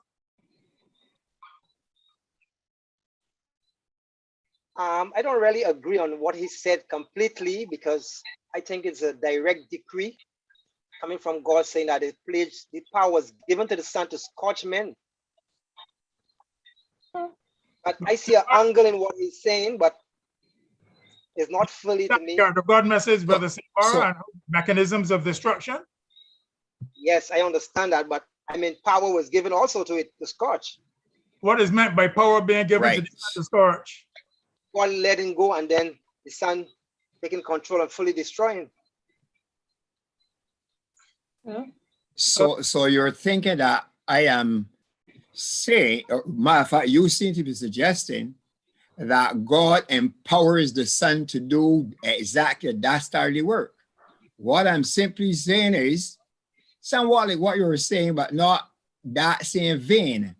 What I'm simply saying is human beings' behavior produces effect. And the effect of human beings is pushing where God wants. And more than that, their behavior in the earth, what they have been doing over the years, even the scientists who are not God-driven have made it clear that because of the destruction of this gaseous layer, the ozone layer, it is thinning and allows more of the sun's ultraviolet radiation to come into the earth. And that has nothing to do with God directly saying, well, look, sun scorching down there, because what we are doing is eroding the whole mass of the ozone layer. And by the time I believe the plagues do begin to fall, we would have done so much. And like I said yesterday, a very significant statement by Jeff Bezos, the guy who went to the limits of outer space, he is saying that we have now to transfer, watch it, we have to transfer much of what was happening on Earth to space to save the Earth. But when you do that, what are you going to actually doing? You're going to be carrying things into space to destroy the same thing that you're trying to protect, that is the Earth, by whatever mechanisms that you want to place up there. And you can be sure they're going to be technological, and hence, and therefore, they'll be destructive to the same ozone layer. Okay, thank you. User 011. Next. User 01. _01. Whatever that is. Good afternoon, everyone. Oh. Good afternoon. Yeah, just a point. We have the FDA, we have the CDC, we have the WHO, we have the Europeans. All of them are saying something different. The FDA has given emergency authority to use the vaccine. They have not yet gone through, so they say.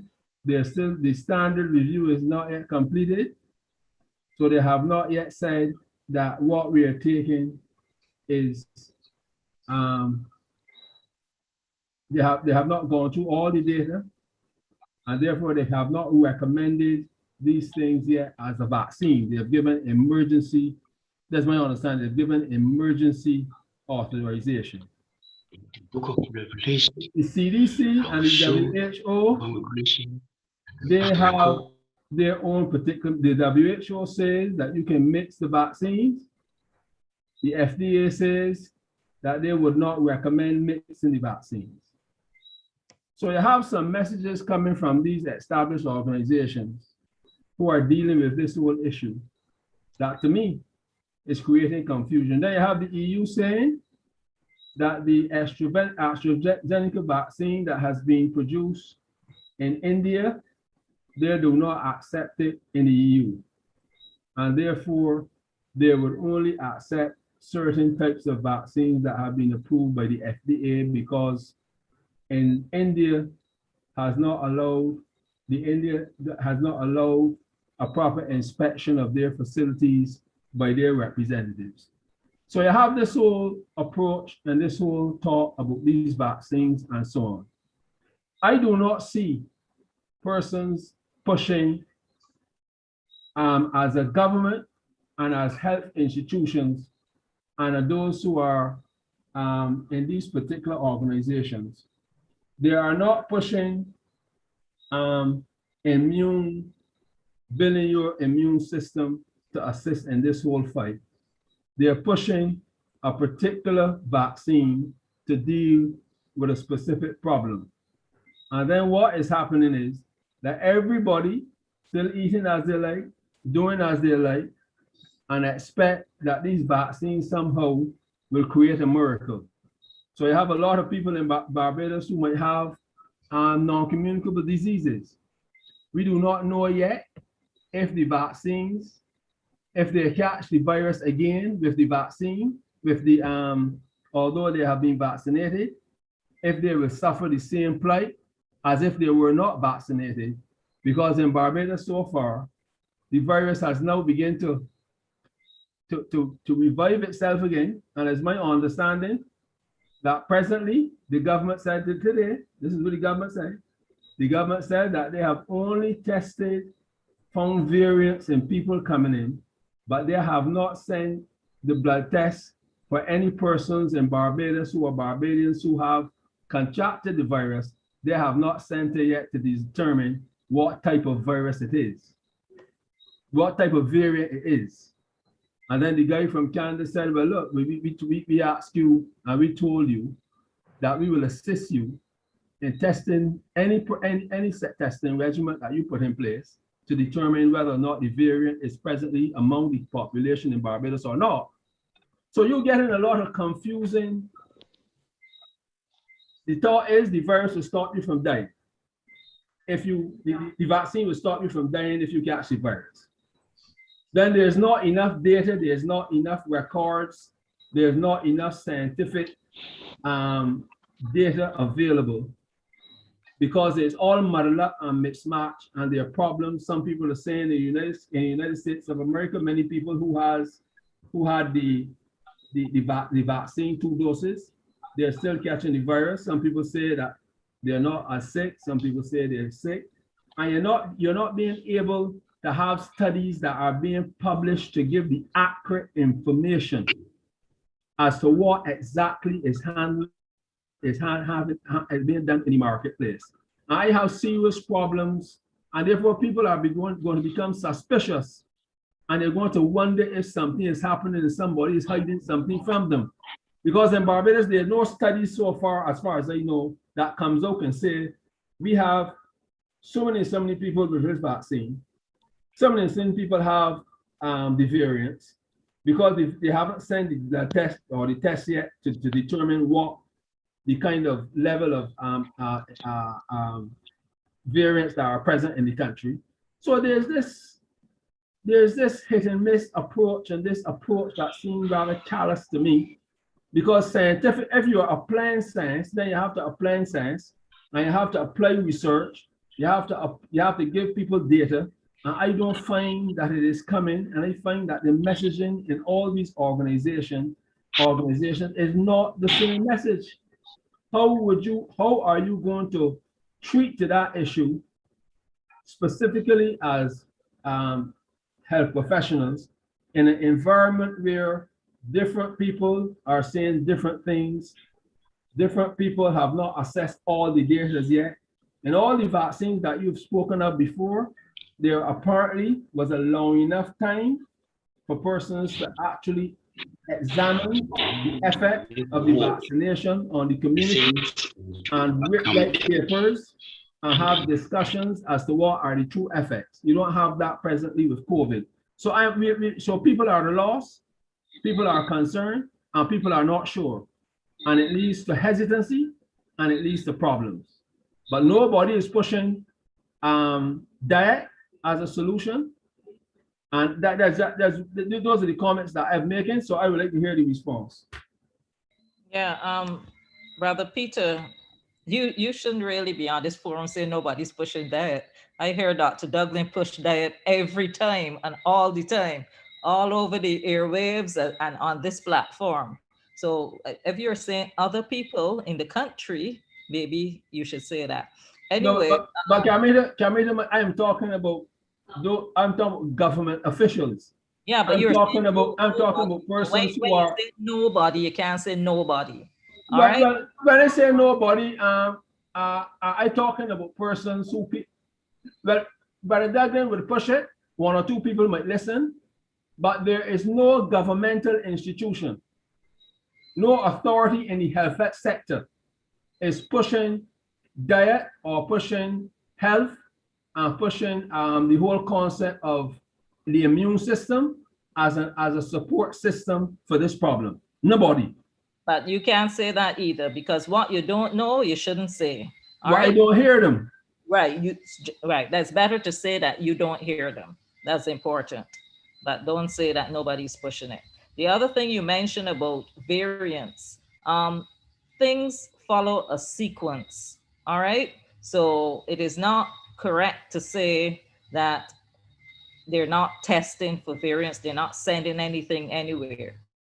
Because first of all, you have to have sufficient of the virus in order for CARFA to accept the sample. So what they're doing is they're screening here, and then when they have enough, they will send it for testing. But to say that nothing is happening, because don't think that we're in a country and healthcare workers who know what they're doing would not want to know what variants are here, because we need to know what variants are here in order to deal with them properly. So that is a process that is being followed. So to say that, is not being correct. So it will happen at the right time, but there's a process that it is going through, and CARFA has their standards and they know the type of samples they want. And we also know the type of samples they want, so they will get the sample that they want. So it will happen. We would like it to happen tomorrow, and I'm sure Anton would like it to happen tomorrow, but it happens in the right time. All right, so don't say it's not happening. And persons are really trying the best here. So to say that, they haphazard and they don't know what they're doing is not correct. There's a team of well-qualified healthcare workers who are working with this pandemic, and they're trying their utmost to do as much as they possibly can and involve as many people as they possibly can. So things are happening, but looking on from the outside, you might not be seeing the things, or you might be thinking differently because you're reading here and reading there and reading everywhere. And if you read all over, you're bound to get confused and it's bound to seem like conflict. All right. But things are happening and persons are looking to match. They're looking to contact trace. They're looking to educate. They're looking to do everything. I agree with you that not enough focus is on, health, but that is not their prerogative. So we are the ones that need to push the health. But again, when you listen to some people like even Corey Ford, he speaks about some aspect of, making sure that your body is healthy enough, because he speaks about young people too, who can get the virus and can get severely ill, and things that you can also do and put measures that you can put in place. But not everybody's going to push it the way we push it as Seventh-day Adventists, because we have a special message. And I agree with you. I heard you on the airwaves, and I agree with you that every opportunity we get, we should push it. So, but don't let us belittle the work that the healthcare workers are doing, because I think that they're doing a good work. And I am partly involved, and I think that I am trying my utmost as well.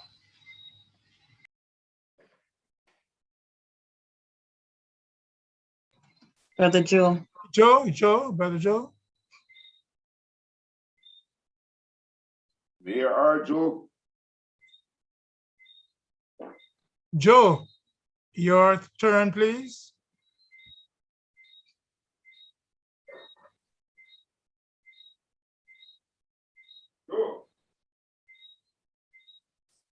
Galaxy A20. Yes. Hello. Good evening. Are you hearing me? No. Hearing me? No, not properly. Oh boy. You should type it in the chat. The question. Are you hearing me now? I'm in and out. It's in and out. Elastic voice. Huh? Elastic voice is like It's elastic. Yeah, it's in and out. So type the question in the chat.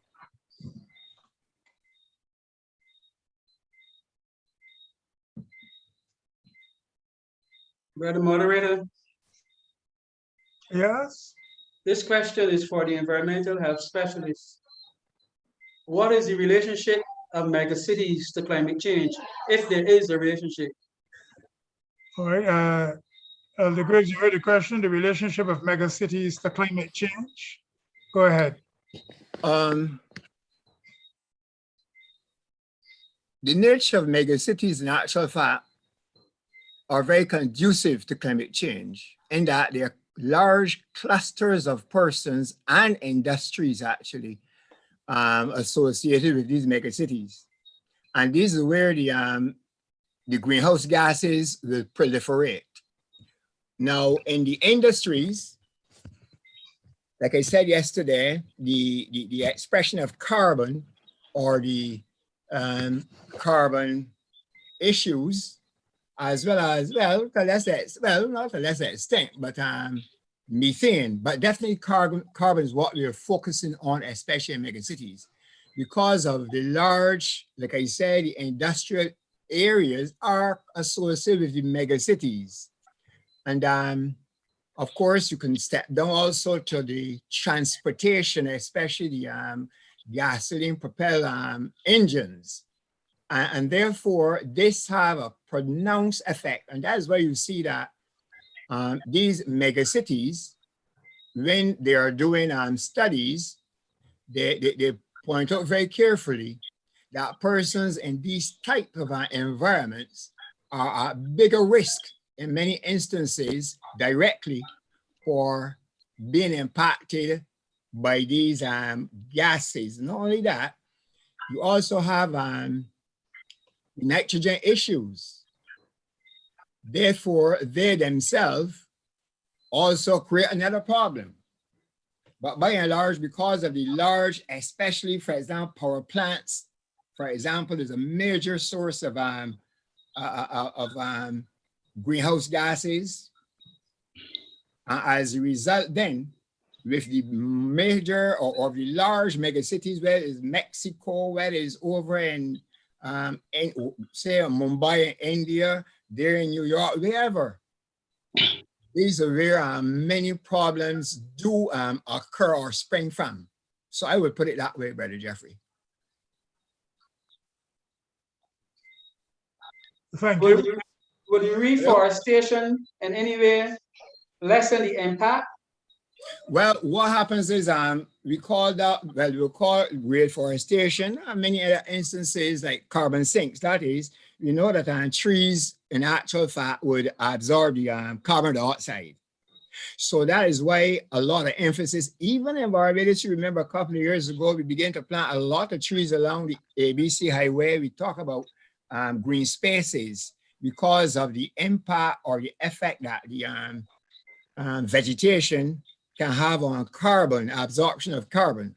And of course, then there's what we call carbon sinks as well, places that you can get or put carbon in. For example, some areas in the, well, I shouldn't say you see, but there are certain areas called sinks where they are trying to divert carbon into it so that the amount would not be in an atmosphere that would be conducive to greenhouse gases and hence and therefore to climate change. So yes, vegetation is very, very important to reducing the greenhouse gases and by extension, the climate change impact. But I tell you, I think that we've gone so far, humanity has gone so far that that is a little bit too late.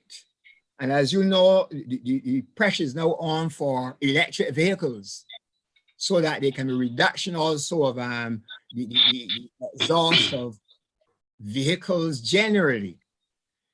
But from what the science is saying,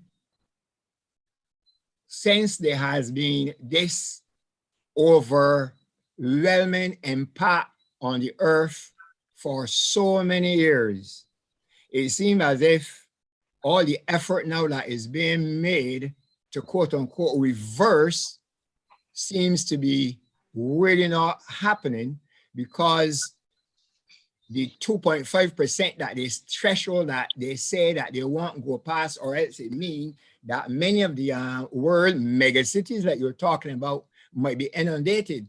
And I saw a recent study projecting that, like I said yesterday, places like Miami and New York and Mumbai and over in Bangalore and those places, almost half of those cities, a quarter to half of those cities will be underwater because of the climate change impact that has been occurring. And the large countries like the United States and China particularly are still emitting tremendous amount of these greenhouse gases. And therefore, with all the effort to plant these vegetation period, it seems as if, you know, it is a losing battle, because the scientists are arguing that we are still seeing impacts significantly occurring. And like I said yesterday, you will notice over in Europe, France was brought in today. You see China, you see up in Russia, and the guy's talking about how they're the warmest winters right now over in the real extreme north of Russia. As a result, the temperatures are really skyrocketing. So it seems as if you're not going to be able to get a handle on this thing at all, suggesting, well, this is my personal belief, suggesting that we're on a straight road to the destruction of the earth, not by God's arbitrarily, but by humans' behavior and how they treat even the same earth that we only have one planet, really.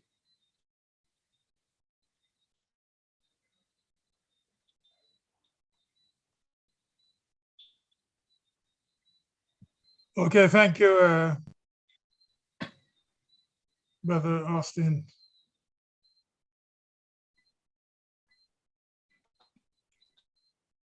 Any, whose hand was next? Any other? Well, Brother Joe seems to have opened his mic now, so I don't know. We had called him just now. Okay, Brother Joe.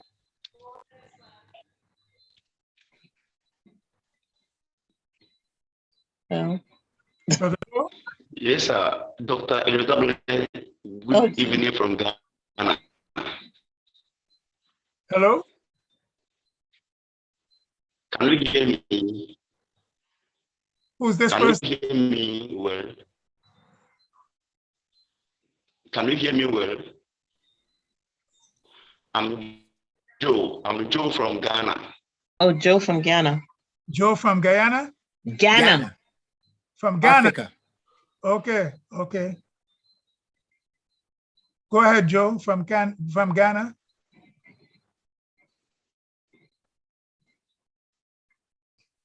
He seems to be having some issues. He has a question. He has a statement in the chat, though.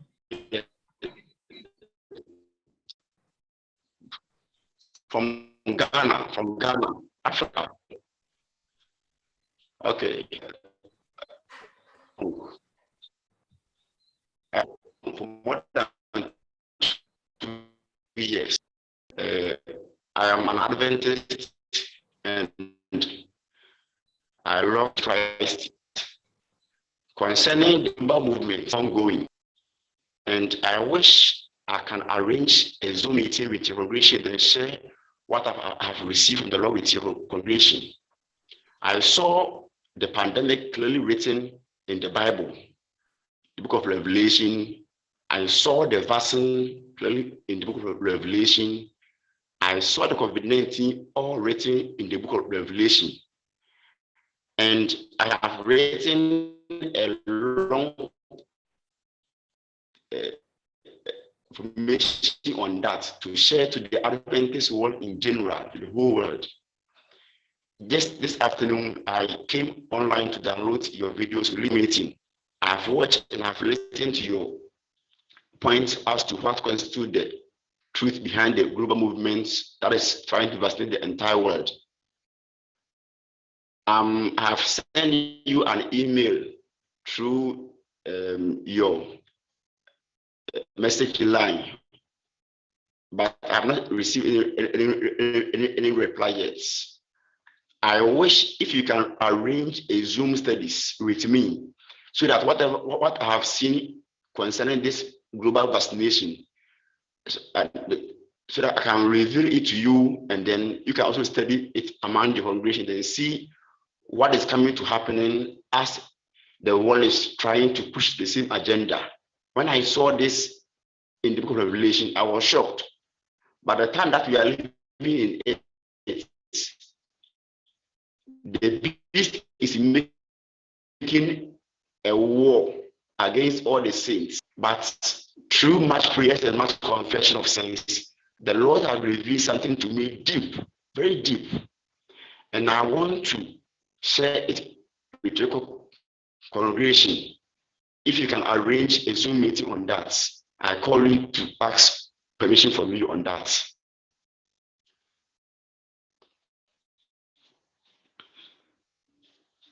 Can you hear me?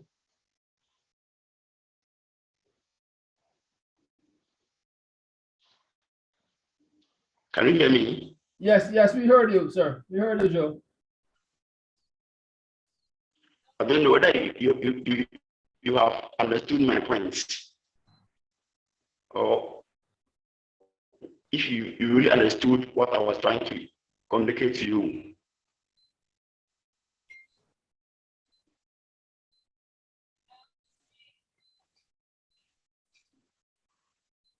Okay. Thank you, Brother Joe from Ghana. I am not clear on what you said. I'm gathering you said you saw in the book of Revelation the present vaccination drive. That's what you said?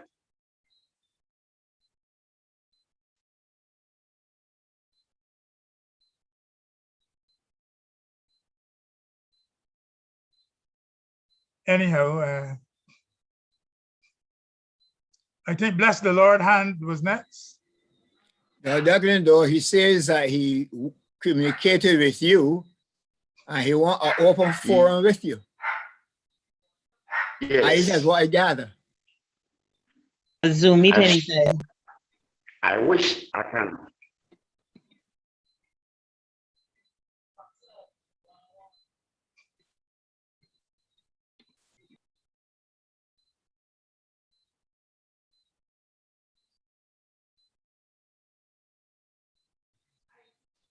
Okay, I said, bless the Lord, your hand is next. Hello, good afternoon. Good afternoon. Galaxy A20 connect up to me, so I hope you could hear her. You want to ask a question? Susan, go ahead. Okay, are you hearing me? Yes. Okay, what I want to say is that this is what I believe. So everybody's saying what they believe, this is what I believe. I'm just picking up statements on that. What I heard that vaccine was tested on animals and on people, but what happened, I did not I did the research, but I get from somebody who did it, and they say that when they tested it on ferrets, was the ferrets that tested it on, and they all died. That is one. And then it is not legal, it is not legally called a vaccine because they only give it consent for an emergency. So the CDC did not approve of it. They only give it for consent, and it is still under investigation. And the investigation will end in 2023. They are still collecting data of the effects and everything of the vaccine, and it will end in 2023. So that's my point for this.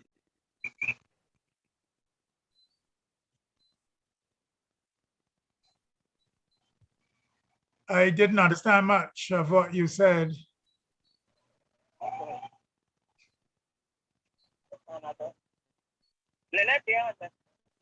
Well, you're on still, you know. I didn't understand much of what was said. If somebody else can speak it more clearly, I really didn't understand much. You have to speak it for to hear what you're saying. Okay, I said that they were tested on animals. Yes, doctor said that they were tested on animals, but they were tested on animals called ferrets, and they all died. Your sister who's there with her, can you say what she's saying, please? She said they were tested on animals. What the animals is that? Ferrets, F-E-R-R-E. Birds, Yes. ferrets. They were tested, ferret, yes, and she said all the animals died. What was tested on animals, when, where, and when all the animals died? The vaccine. Where was this and what? When was it reported? Where was this? I don't have the report now, somebody reported and searching that sources. I don't have it right now. I'm just making a point to take a research. That's right. I'm just giving a point. She said she just given a point so you can research it. What was the other question? The other one, it is not legally called a vaccine. She said it is not legally called a vaccine. It is an experimental drug. It is an experimental drug. And they are collecting data which they will finish in 2023. She said they are still collecting data which will be finished in 2023. And the CDC did not approve of it. It just gave it consent for an emergency. She said the CDC did not approve of it. They just gave a consent for an emergency. FDA. The FDA? Yeah, the FDA. Yeah. Fully approved.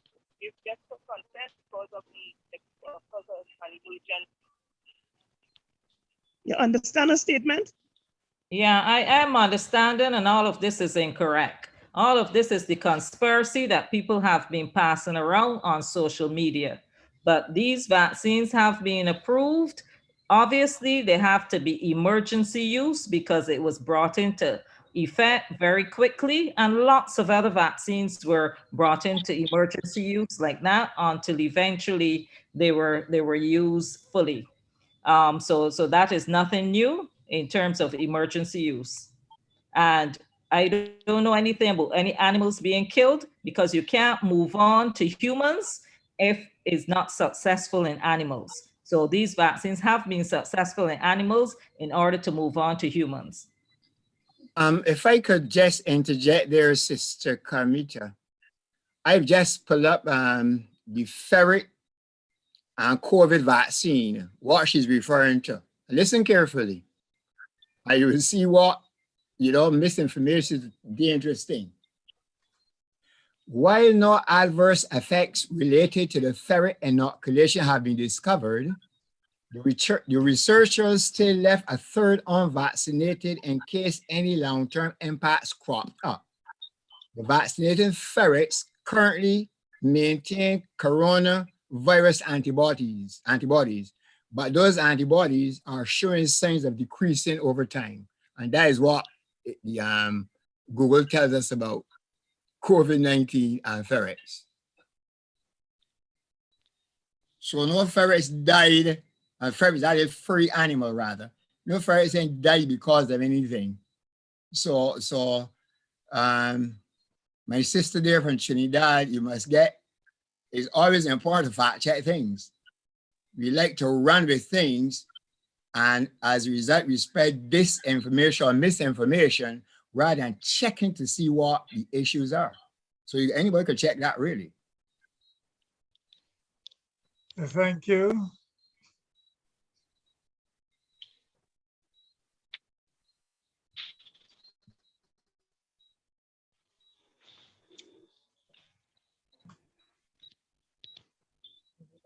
All right, we are past our time, 7 o'clock, so we are, if there are no more questions, and certainly the subject was disasters. Everything was focused on vaccination with a lot of things that I really have asked the Lord to keep my spirit calm. So any other questions on any other aspect of the panel discussion? Yeah, Brother Douglas? Yes? Just a question. Is there, in terms of prophecy and end-time prophecy, in terms of this, these things, these whole things of epidemics and so on, just for probably the sake of our brother in Ghana, how would you put this present pandemic in any prophetic utterance?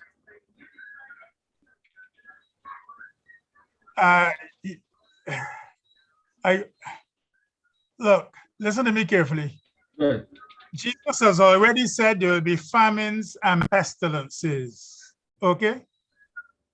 And the longer we delay the second coming of Christ, the worse things will become.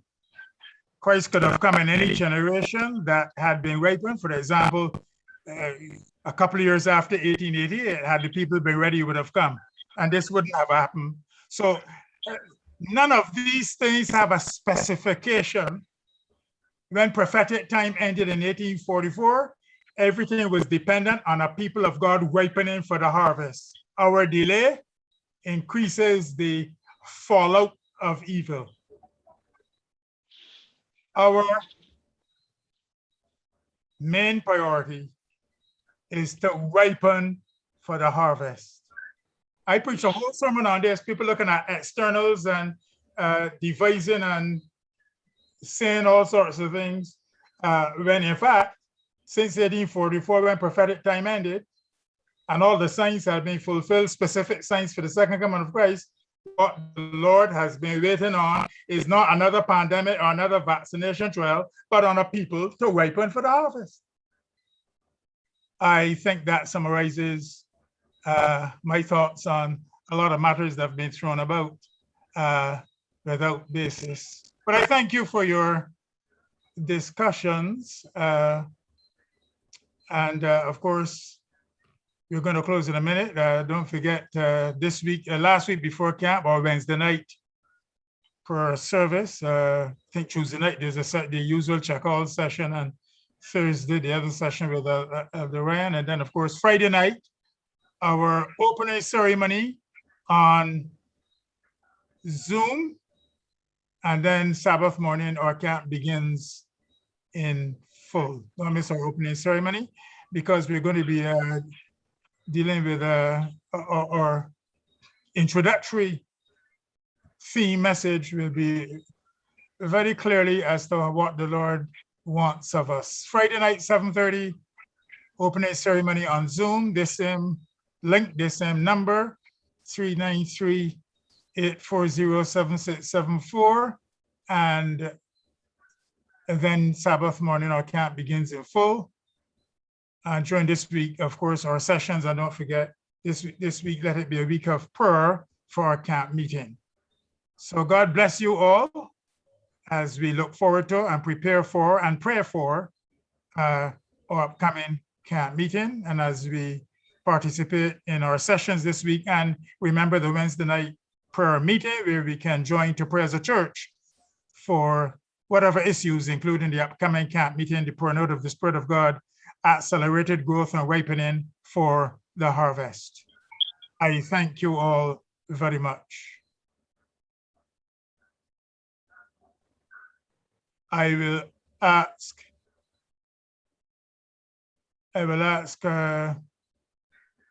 Elder Newton to close us in prayer. I think we can stop the streaming or recording. Should we stop ever since? I have to pray, but ask.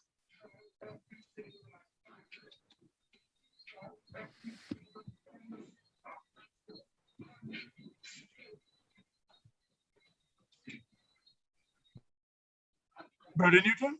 Yes. Could you kindly close us in prayer? Well, let us pray.